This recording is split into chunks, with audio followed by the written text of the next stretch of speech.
Today we're going over the differences between a conventional deadlift and a sumo deadlift, mainly with the bar. All right, so you can also do this with dumbbells and kettlebells, but today I'm just breaking down the barbell. All right, so the deadlift as a whole, right, is mainly a hinging movement. Okay, so you're hinging from your hips. Okay, so this is really a hamstring, glute, and even the low back and lat exercise.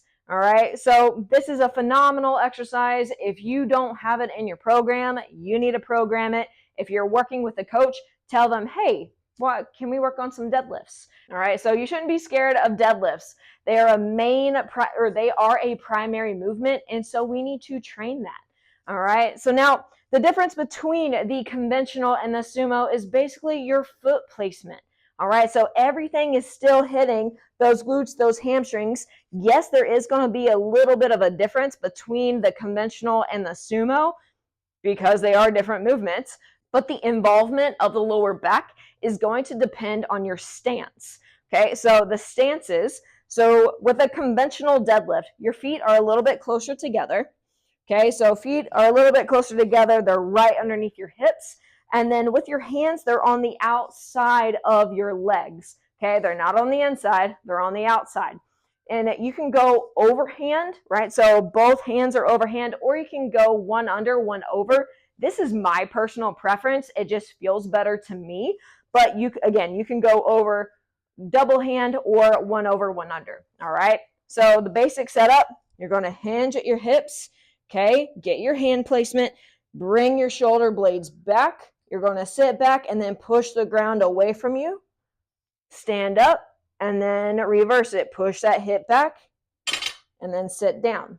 Okay, so that was the conventional deadlift. The sumo deadlift, you're widening out your feet. Okay, so my feet are out wide. They're pointed out just a little bit. Okay, not super awkward, not super uncomfortable, just the natural. All right, so toes are pointed out just a little bit. Now, same thing. You're going to hinge forward, drop your knees, and now the hands are going to be on the inside. Again, I like to go one over, one under. You can go double over, completely up to you. Okay, I like to go one over, one under. Okay, same thing. I'm going to push the ground away from me. Stand up, hinge at the hips, keeping that bar next to my legs, and then back down.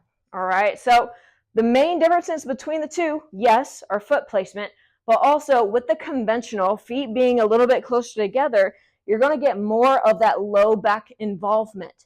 If you are somebody who has low back pain, I necessarily wouldn't prescribe a conventional deadlift. I might go sumo deadlift because it would help relieve that low back involvement, build up your glutes, build up your hammies, and even get more of that inner thigh. Now, if you're someone who has hip pain or knee pain, right, so this may not be the most comfortable position for you. Instead, a conventional deadlift might work better, right? So it really depends on the person. And a lot can go into this. It can go into limb length, torso length, how your hips are actually sitting, right? So everybody's hips are designed differently. And so a lot goes into this. So my recommendation is try them both.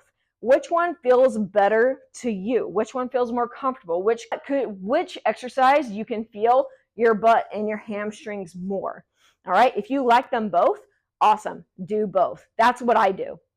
That is the exercise of the week. If you have any other exercises that you want me to break down, coach you up on, leave them in the comments below and I'll add it to the list.